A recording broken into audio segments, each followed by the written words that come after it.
Assalamualaikum warahmatullahi wabarakatuh.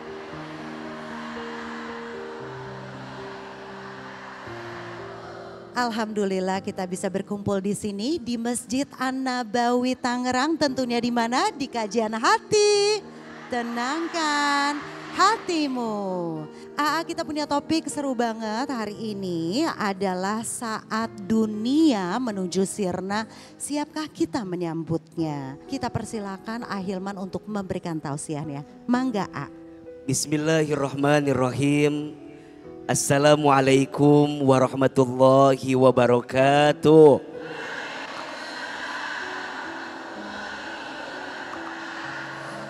Bunda, setiap kita sebagai orang beriman harus yakin dan percaya bahwa kita akan bertemu dengan hari di mana semua akan dihancurkan dan diselesaikan, yakni hari kiamat. Betul? Mempercayai adanya hari kiamat adalah bagian daripada arkanul iman, rukun iman.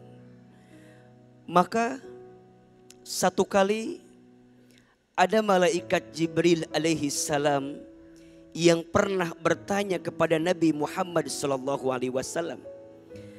Kata Jibril, kapan waktunya hari kiamat itu? Kapan datangnya? Maka Nabi kemudian menjawab, sesungguhnya yang bertanya lebih tahu daripada yang ditanya. Kemudian ditanya lagi, apa ciri-cirinya?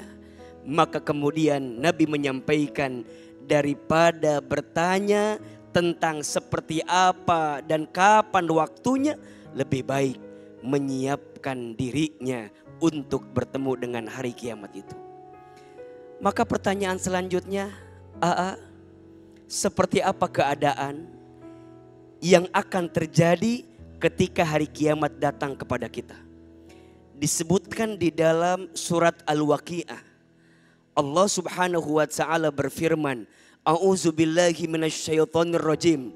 Idza waqa'atil waqi'ah. Apabila hari kiamat itu terjadi, sungguh tidak ada yang bisa mendustakan kejadiannya. Idza waqa'atil waqi'ah laisa liwaq'atiha kadhibah khafidatur rafi'ah. Sebagian di antara mereka saling merendahkan satu sama lain. Dan keadaannya, bumi dihancurkan sehancur-hancurnya. Gunung dihancurkan sehancur-hancurnya.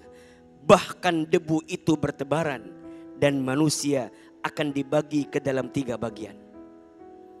Fa ashabul maimanati ma ashabul maimanah, ma ashabul masy'amah wa ma ashabul masy'amah, was-sabiqun as-sabiqun ulaikal muqarrabun. Ada 3 golongan. Yang pertama golongan al-maimanah, golongan yang sebelah kanan. Yang kedua ashabul mas'amah, golongan sebelah kiri. Dan yang ketiga was-sabiqun as-sabiqun, orang yang sudah berjalan duluan masuk ke dalam surganya Allah Subhanahu wa taala. Sungguh berbahagialah orang yang berada di sebelah kanan. Kenapa? Karena dia bahagia dengan amal kebaikan yang dia lakukan. Dan sungguhlah sengsara, sedih orang yang berada di sebelah kiri karena dia mendapatkan balasan dari perbuatan dosa yang pernah dia lakukan. Maka ini pelajaran untuk kita. Dunia gak lama. Dunia hanya sementara. Kullu man 'alaiha fan. Setiap apapun yang ada di dunia ini fana, sementara. Setuju? Harta yang kita kejar selama ini akan pergi meninggalkan kita. Pangkat jabatan yang kita pertaruhkan selama ini pun akan dicopot dalam diri kita. Bahkan mohon maaf, semua yang hari ini kita egokan dalam hati, ternyata di hari itu sungguh tidak akan ada yang bisa kita bawa kecuali setiap amal kebaikan kita. Maka disebutkan dalam Quran surat Al-Zalzalah, idza zulzilatil ardu zilzalaha. Apabila bumi sudah digoncangkan, dihancurkan, semua dihabiskan, manusia akan bertemu dengan Tuhannya, datang kepada Allahnya, membawa setiap amal yang dilakukannya. Famay ya'mal mithqala dzarratin khairan yarah wa may ya'mal mithqala dzarratin syarran yarah. Barang siapa yang berbuat kebaikan walaupun sebesar biji zarrah, maka Allah akan balas kebaikan itu. Dan barang siapa yang berbuat keburukan, disembunyikan, dirahasiakan, tidak ada orang yang tahu, percayalah Allah tahu. Dan Allah akan membalas setiap keburukan yang kita lakukan. Seperti apa keadaan seseorang di hari kiamat nanti?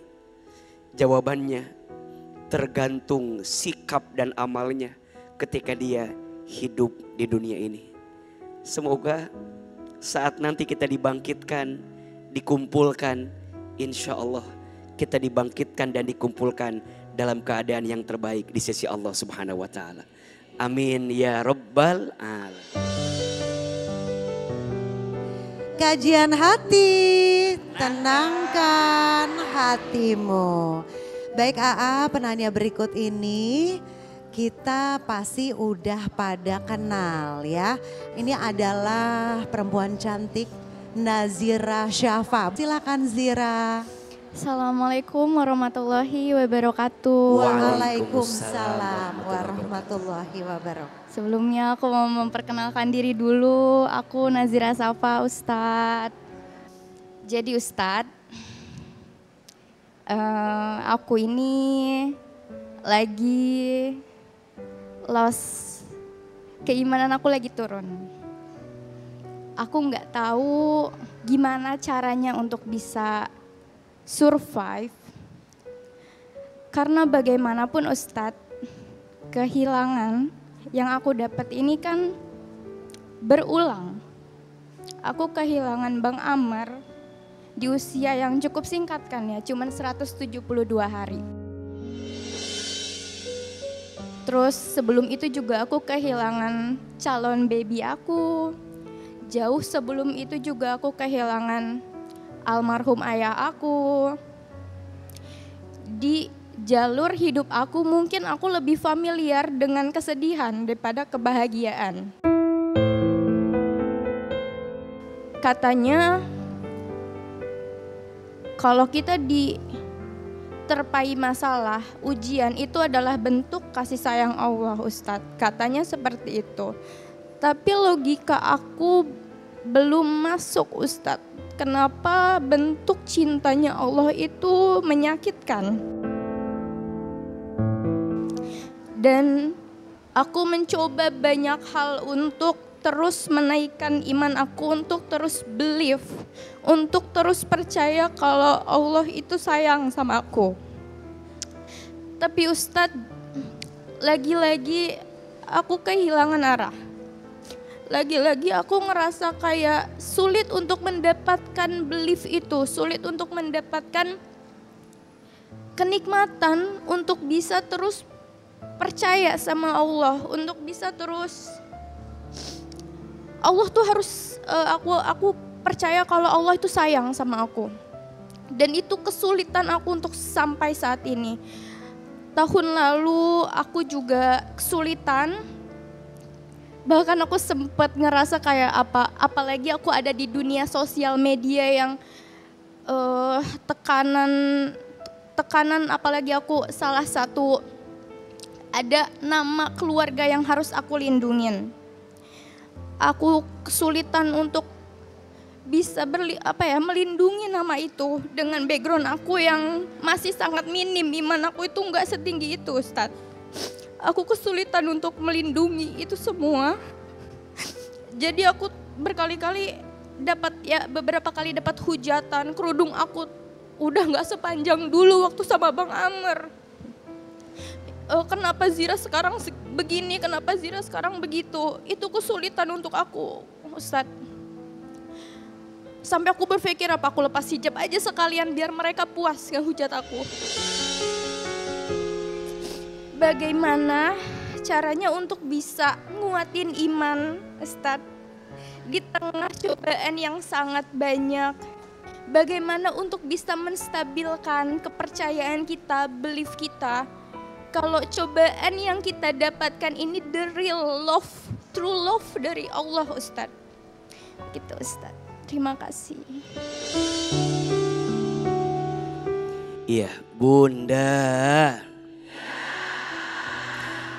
Yang pertama, Kak Zira terima kasih sudah mau hadir di kajian hati dan Amar.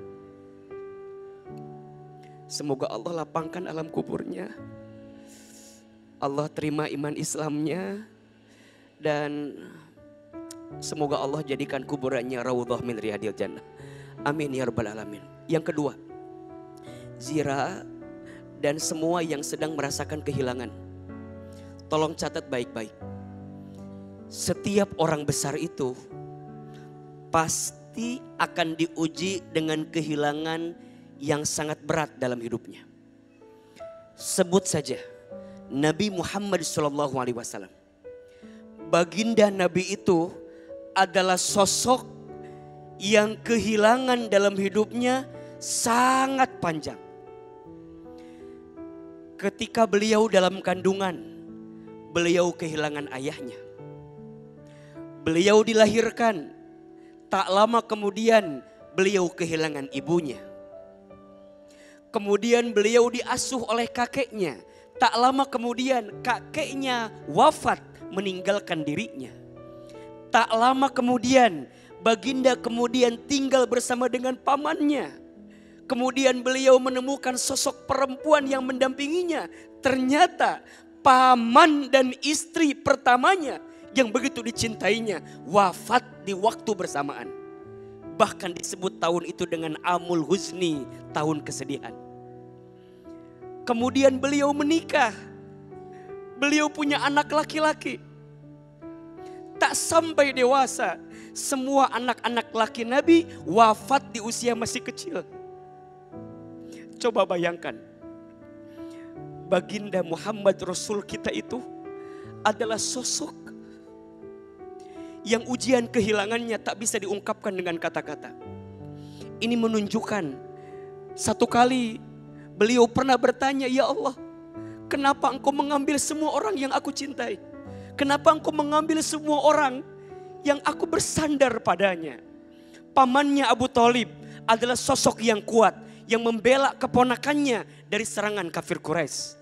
Istrinya Khadijah adalah sosok yang paling kuat, yang membiayai, yang mendampingi, yang membersamai, tapi juga diambil usianya. Ya Rob, ujian seperti apa lagi yang engkau berikan kepada kami, sampai kemudian baginda Nabi dikasih healing dengan peristiwa Isra wal Mi'raj. Nabi diperjalankan dari Masjidil Haram ke Masjidil Aqsa. Kemudian Nabi dimi'rajkan, diangkat dari Aqsa ke Sidratul Muntaha. Dan kemudian pulang dari sana, Nabi mendapatkan kekuatan berupa syariat sholat dari Allah Subhanahu wa ta'ala. Ini poinnya. Kadang Allah melepaskanmu dari orang yang kamu cintai agar di hatimu tidak ada kemelekatan yang begitu besar kepada orang itu, dan membuatmu yakin yang hanya bersamamu siapa? Allah. Maka mohon maaf, tidak ada yang namanya kehilangan. Yang ada hanyalah Allah mengambil lagi apa yang pernah dititipkan dalam kehidupan kita. Dan ingat, kalau pernah dititipin, Allah ambil lagi. Dan kalau kita pantas mendapatkannya, maka Allah akan ganti yang dititipkannya dengan ganti yang lain. Yang boleh jadi ganti itu adalah cara Allah menghangatkanmu, memelukmu, membelai kepalamu, dan menjadikanmu yakin bahwa hidupmu bukan tentang kemarin, tapi hidupmu tentang hari ini dan hari esok yang kamu jalani. Ini doanya dari Nabi SAW. Barang siapa yang dia sedang mengalami rasa kehilangan yang berat, kemudian dia membaca inna lillahi wa inna ilaihi raji'un, Allahumma ajirni fi musibati wa khlufli khairun minha. Barang siapa yang membaca doa tersebut dari kehilangan yang dia dapatkan, maka Allah akan ganti kehilangan itu dengan sesuatu yang lebih baik dan lebih indah dalam pandangan Allah Subhanahu wa taala. Berat banget pasti buat aku karena berdekatan banget waktunya, timingnya. Itu di tahun pertama pernikahan aku, di ulang tahun aku, di bulan yang sama beliau pergi ninggalin aku. Aku lebih pengen berharap kayak